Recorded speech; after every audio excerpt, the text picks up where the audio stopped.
Aproveitando aqui essa questão que a gente está falando da polêmica do Moro, né? Inclusive o Deltan Dallagnol, Gustavo, compartilhou isso aqui nas redes sociais dele, ó.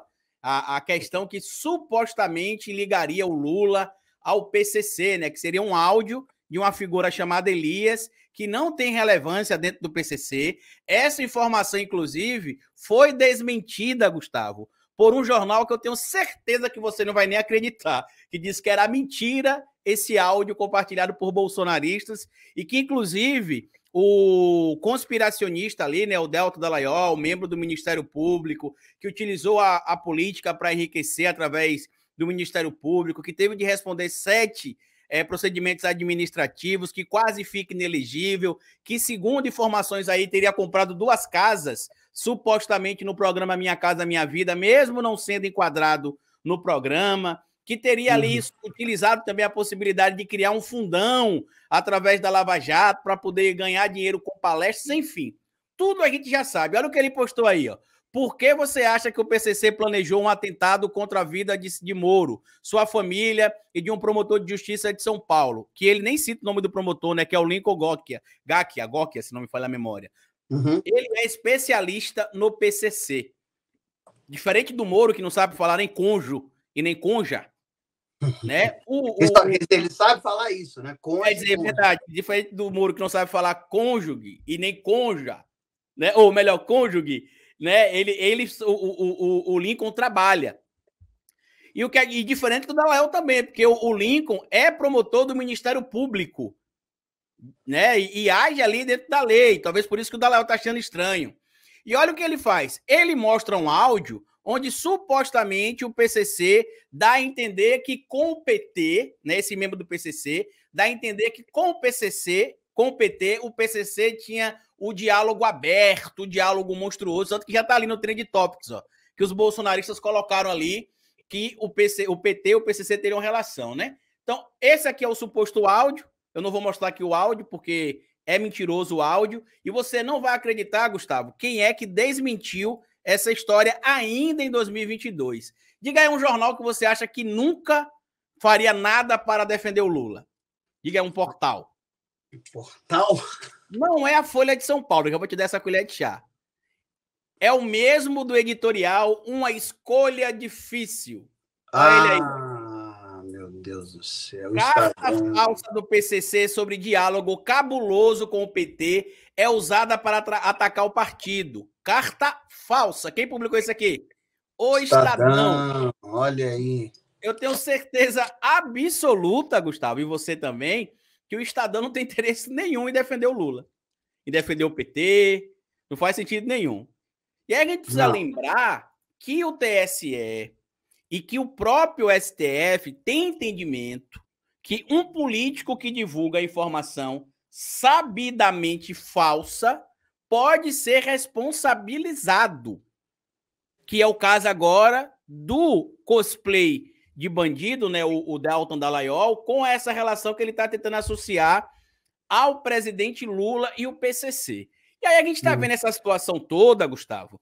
O Lula não beneficiou o PCC, o Lula não soltou o André do Rep. Sabe quem foi que pautou um projeto ali que beneficiou o André do Rep, Gustavo Mendes?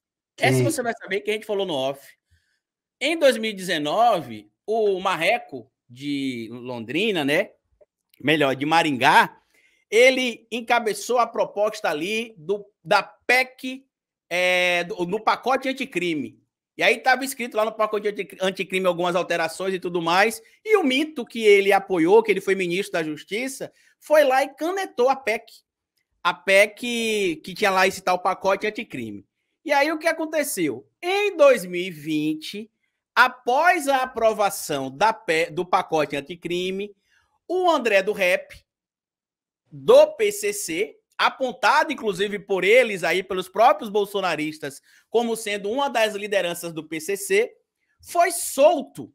E aí muita gente na época, Gustavo, questionou como é que pode o Marco Aurélio Melo ter mandado soltar o André do Rep. E eu vou ler esse trechozinho da matéria aqui, para a gente ir lá no que diz o Código de Processo Penal, porque foi a alteração proposta no pacote do Moro que soltou o André do Rep e outros criminosos. Por quê? Vocês vão ficar curiosos, mas vamos, já eu respondo o porquê. Olha o que diz esse trecho da matéria que está no Brasil de Fato, Pedro Zambarda. A liberdade de André Oliveira Macedo, conhecido como André do Rap, acusaram de ser traficante em uma das lideranças do primeiro comando da capital, determinada por Marco Aurélio Melo no Supremo Tribunal Federal, obedece ao artigo 316 do Código de Processo Penal. Termina de ler, por gentileza, para mim, Pedro, que eu vou tossir agora se eu não beber água. As mudanças da lei criminal brasileira foram idealizadas pelo ex-ministro de Justiça e Segurança Pública, Sérgio Moro, aprovadas pelo Congresso Nacional. Eu não ouvi o nome. Foi idealizada por quem? Sérgio Fernando Moro. Muito bom. Esse que é o Marreco de Londrina. Outra coisa que precisa ser lembrada também é que o Marco Aurélio Melo, na eleição de 2022, ele só faltava vestir a camiseta 22. Ele declarou o voto em Bolsonaro, inclusive, né?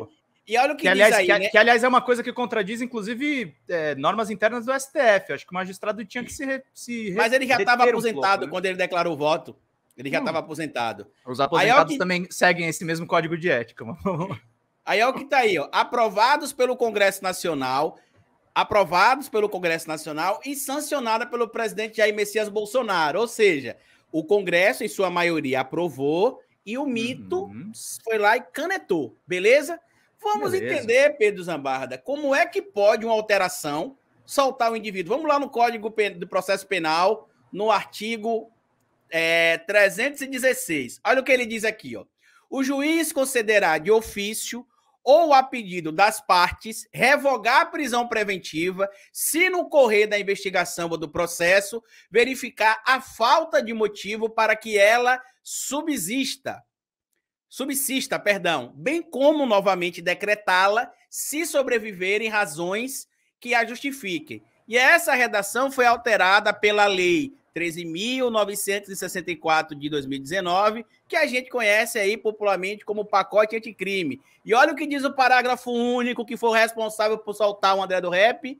Decretada a prisão preventiva, deverá o órgão emissor da decisão revisar a necessidade de sua manutenção a cada 90 dias, traduzindo de forma clara. Se o processo ficar parado mais de 90 dias, o indivíduo tem direito de ser solto. E sabe o que aconteceu, Pedrão e Gustavo?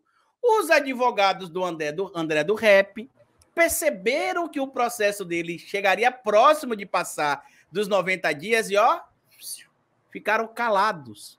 Não disseram nada. Quando ultrapassou os 90 dias, eles entraram com um pedido para que o André do Rap fosse solto. O que poderia ser feito naquele momento? Mais nada, porque o pacote apoiado pelo Moro já tinha sido sancionado e entrado em vigor. E a lei, ela é feita para ser cumprida. Não importa se é o Marcola, não importa se é o André do Rap. Então, se tem alguém que, de alguma forma, beneficiou o PCC nesses últimos anos, além do Sérgio Moro, com esse caso especificamente do André do Rap e de outras figuras, foi o vagabundo que ocupava o cargo do Executivo Nacional que armou de forma legal o PCC, porque ficou muito mais barato pagar para que os CACs tirassem a carteira e comprassem arma legalizada, custando 1/5, 1/4 do preço que o mercado paralelo cobrava. Então, se tem alguém que beneficiou o PCC, esse alguém não foi o presidente Lula. Sabe por quê, Gustavo e Pedro? O assassino de alguma figura muito conhecida no Brasil era vizinho ou foi vizinho do presidente Lula em algum momento? Não. Não? Deixa eu fazer outra pergunta aqui. Tem um outro cara chamado Rony Lessa que era próximo de um... É esse aí que eu tô falando. O nome da pessoa, dá problema, é isso? Não, pode falar. O Rony Lessa era vizinho de quem, o Rony Lessa? Tem gente que sabe, tem gente que não sabe, tem gente que pesca, tem gente que não pesca. Eu tô o Adriano da Nóbrega era amigo de quem? A mãe do Adriano da Nóbrega e a ex-companheira trabalhava no gabinete de quem? Quem é que foi na cadeia visitar o Adriano da Nóbrega? Tem mais aqui. Você quer a cereja do bolo? O Lula já conversou com o Marcola, Gustavo? Já conversou, não. Pedro? Não.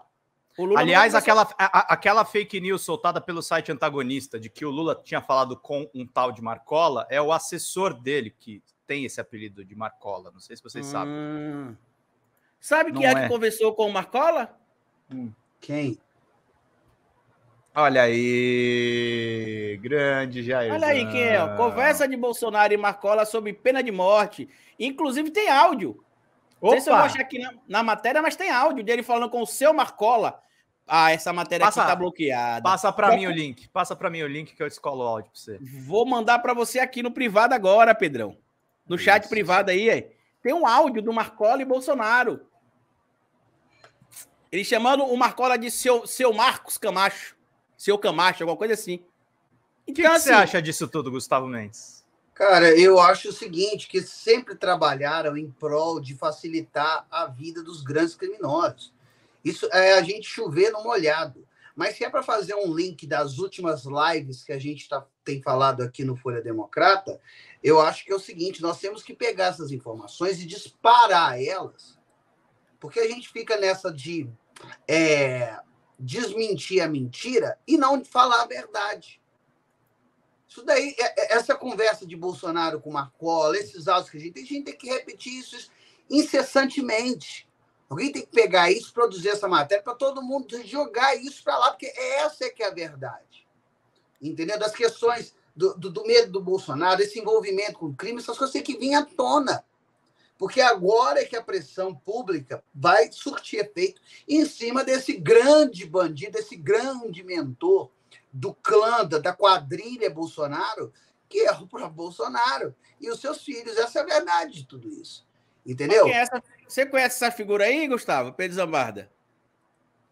Conheço. Elcio Queiroz, o cúmplice do Rony Less. Pois é, e tem o Esquadrão da Morte, muito conhecido no Brasil. O legal é que o Bolsonaro falou que não era ele nessa foto, né? E fizeram as montagens, era um cabeça de melão. Sabe outro fato importante a gente trazer aqui também? O Pedro Zambarda já deve ter estudado sobre isso, o Gustavo também já deve ter ouvido falar, em um Esquadrão da Morte chamado Escuderia Detetive Lecoq, que um dos lemas, inclusive, incorporado pela escuderia, era o CPF cancelado. E adivinha quem fazia parte também desse Esquadrão da Morte? O Rony Lessa.